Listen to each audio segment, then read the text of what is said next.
During the last version of the online course, The Power of the Hexagrams, one of my students asked my opinion about a very cryptic sentence that is found in the Shuogua.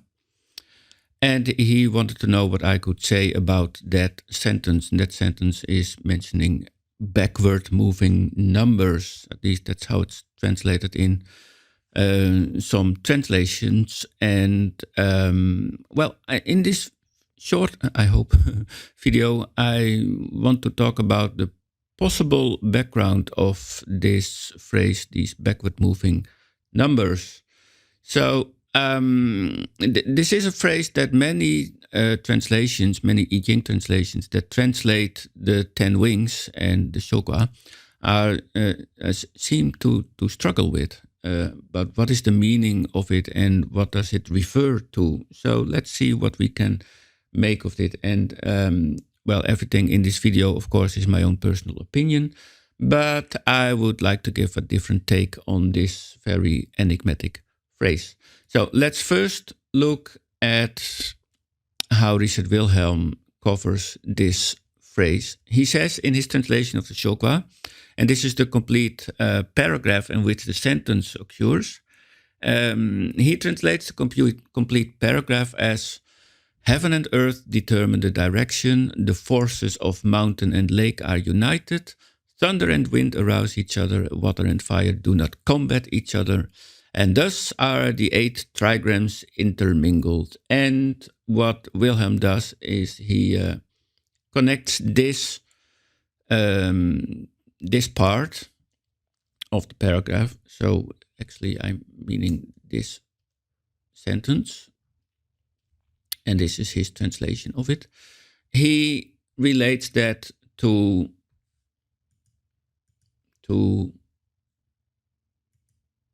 this trigram circle, the Shantian Bagua trigram circle. And this is what many translations do. They connect this sentence of this paragraph, these few sentences, they connect it to the Shantian Bagua trigram circle, because in this sentence, the trigrams are mentioned in ways that they are opposite each other. We have heaven and earth as trigrams, and we have mountain and lake, and thunder and wind, and water and fire. And these are mentioned in pairs. And in the Shantian Bagua trigram circle, they are also given in pairs. We have fire and water there, and heaven and earth there, etc.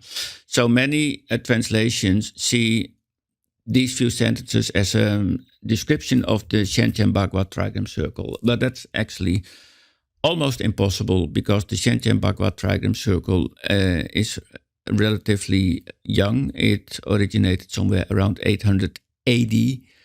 And I think the earliest version of it is found only somewhere around 1000 AD, whereas the Shuogua is written somewhere probably around 300 or 400 BC. So all it does here in the Shuogua is mention the trigrams in pair. And that doesn't automatically mean that it's a description of the Shantian Bagua trigram circle. So, but anyway, that's a completely different topic. The next sentence in this paragraph is actually the sentence that I want to talk about in this video. And that's the sentence here in this beautiful purple color. And Wilhelm translates this as: counting that which is going into the past depends on the forward movement. Knowing that which is to come depends on the backward movement. This is why the Book of Changes has backward moving numbers. And he relates this sentence, the meaning of it, to the trigrams, which is, well, understandable, because the sentence before that is this sentence about the 8 trigrams. And he also connects the next sentence about these numbers to the sentence of the 8 trigrams. So that is how he tries to explain this enigmatic sentence with the backward moving numbers. He says that when the trigrams intermingle, that is when they are in motion, a double movement is observable. First, the usual clockwise movement, cumulative and expanding as time goes on, and determining the events that are passing. Second, an opposite backward movement, folding up and contracting as time goes on, through which the seeds of the future take form. To know this movement is to know the future. In figurative terms, if we understand how a tree is contracted into a seed, we understand the future unfolding of the seed into a tree. And when I read his interpretation, I can't help but think that he didn't understand this sentence either, because he doesn't in any way explain how we should find this clockwise movement and the double movement. How do we find that in the Yijing? And the text explicitly says that the Yijing has these backward moving numbers. Well, where are these backward moving numbers?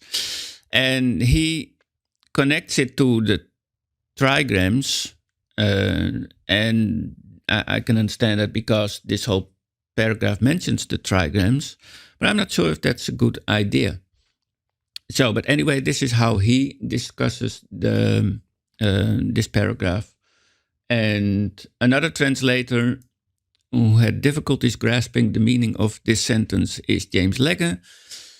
And I'm only going to focus on this sentence with the backward moving numbers. I'm going to skip this sentence here from about the 8 trigrams.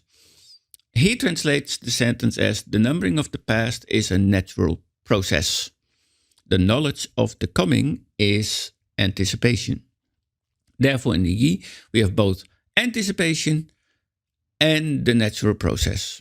And you see, he has to add this stuff between brackets, which isn't actually in the Chinese original text, to make some sense of it. But as he says, paragraph 6, which is this part in his translation, is less easy of apprehension. Starting in the same figure from Chen and numbering on the left, we come to Kan by a natural process. What he's referring to is the Shantian Bagua trigram circle, although I struggle with understanding what he's actually trying to say here, because what he's saying that starting from Chen here, and numbering on the left, we come to Kan. Well, if it's Kan, that's his translation of Chen here.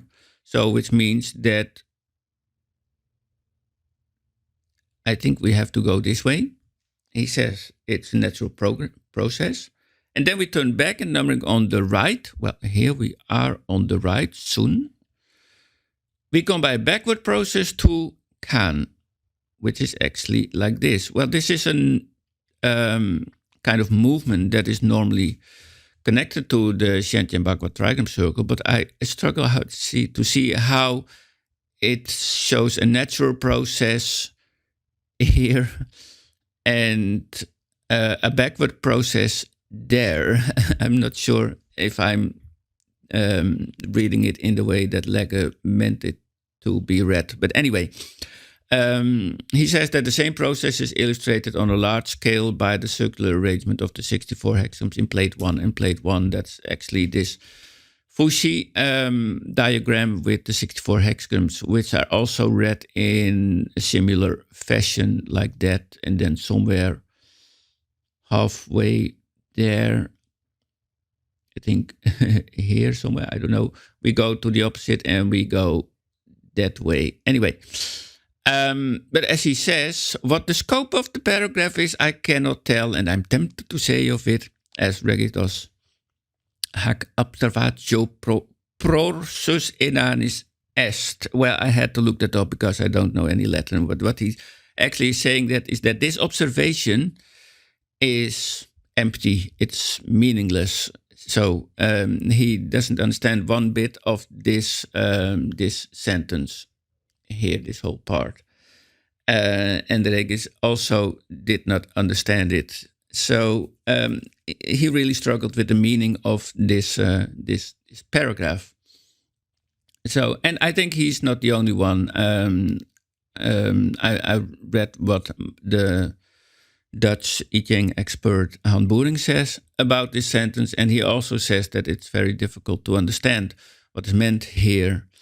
So, and I think the main problem is being caused by the fact that the people are trying to connect this sentence from the 8 trigrams with this sentence about the backward moving numbers. I don't think this sentence is in any way related to the sentence with the 8 trigrams. I think it's a separate sentence. Maybe it's misplaced somewhere. But this purple sentence with the backward moving numbers doesn't say anything about trigrams. And I don't see any connection with this description of the trigrams. So let's see if we can find another take on this sentence where we ignore the sentence about the 8 trigrams. So let's just look at the Chinese sentence here. And let's just cut it into pieces, actually into characters. We have shu, numbers counting that are going forward. This character ze means, actually says something about that. It means that numbers that are going forward, that is considered to be smooth or the normal direction. To know what is coming, you need the contrary, the opposite direction. Therefore, it is therefore that the Yijing contains numbers that are going in the opposite direction.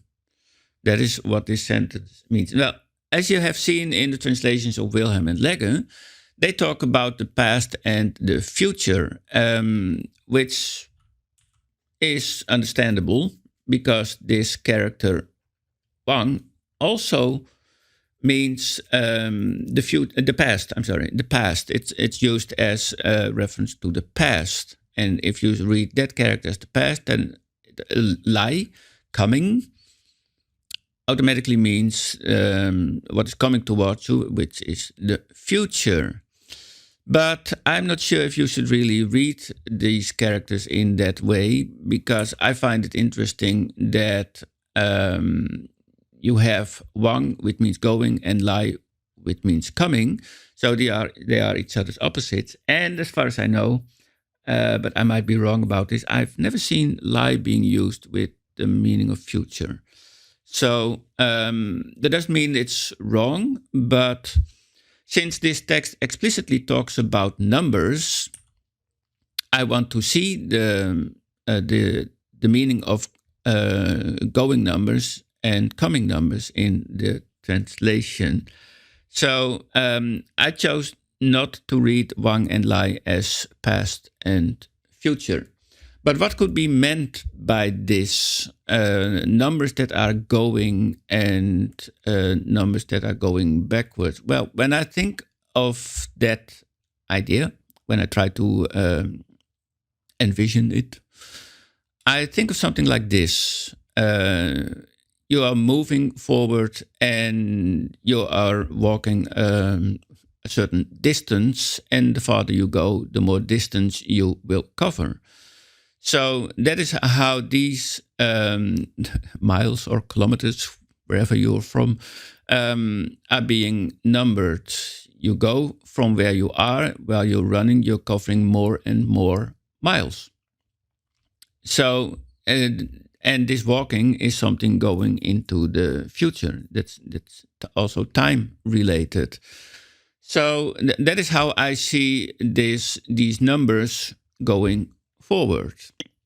However, if you want to know what is coming towards you, you need these numbers to go backward. So that is how I see these backward numbers. If you want to know what's coming towards you, these numbers are going to run backwards. So I think this is the idea behind these numbers going forward and numbers going backward. But where do we find these backward moving numbers? Because that is what the text says. Therefore, the Yi has these backward moving numbers. But where are they in the Yijing? And as you have seen, most translations connect these to the trigrams, but maybe we should take a different approach here. Let's look at a hexagram. And let's not focus on the trigrams here, but let's focus on how the lines are being numbered. And in the Chinese text, we see that they are numbered with the first line being referred to as 2, which means beginning. And then we have second, third, fourth, fifth, and at the top we have Shang, which means, well, the top, the last line. And here these numbers refer to the yin or yang quality of the lines. So in a normal Western numbers, it means this. We go from the lowest line, we go upward to the 6th line. Is this normal practice to read something starting from the bottom and going upwards? Well, no. Because when we read the Chinese text, we read the text from the top to the bottom. That is how Chinese text is being read. You start here, and then you go down, and then you go to the next column, and so you also move to the left, but that's not really important here. You read the Chinese text from top to bottom. And a hexagram is being read in the opposite direction. So this means that when we read text with a hexagram in it, then we actually read the hexagram from in the way that you read the Chinese text, which is from top to bottom, which means that when you do that, you are in fact encountering backward numbers. So I think that is what the phrase is referring to, that this is why the Yijing contains backward numbers, because it enables you to see how a situation started in a hexagram with the first line and how it will end with the top line. So that is how I see this phrase from the backward moving numbers. Well, this sentence is in the Shuogua chapter of the 10 wings. And I think it's only mentioning this because it is something special, this idea of backward moving numbers. And if it was normal to read hexagrams like this, I don't think it would ever be mentioned. But it's explicitly saying that the Yijing contains backward moving numbers, which to me seems to imply that there were also other hexagram books in which the hexagram was simply read from top to bottom. And one of the ancient manuscripts, the Shuogua manuscript, contains this principle of reading something from the top and going to the bottom. As Zhao and Cook say in their translation of the Shuogua manuscript, they say that traditionally the Zhaoyi lines of a hexagram are read from the bottom, rising line by line up to the top, but punctuation in the Shuogua makes it quite clear that the trigrams were read from top down. I must emphasize here that the Shuogua manuscript works with trigrams and not with the lines.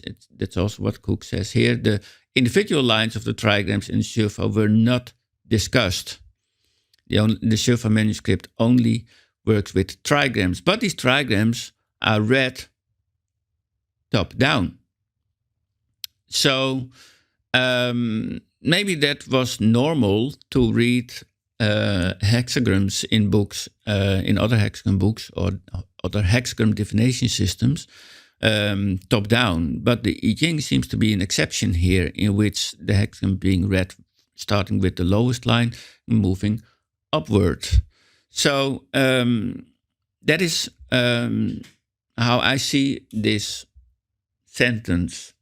Numbers going forward is the normal direction, but to know what is coming is the opposite direction. It is therefore that the Yi uses numbers that go in the opposite direction. So when you read a hexagram in the normal way as you would read any other classical Chinese text, then you're actually encountering these backward numbers, these numbers going in the opposite direction. So, well, anyway, this was my take on this subject. If you have questions or comments about this, then please let me know in the comment section below this video. And if you want to read more about the Yijing, then please visit my website and don't forget to subscribe to this channel.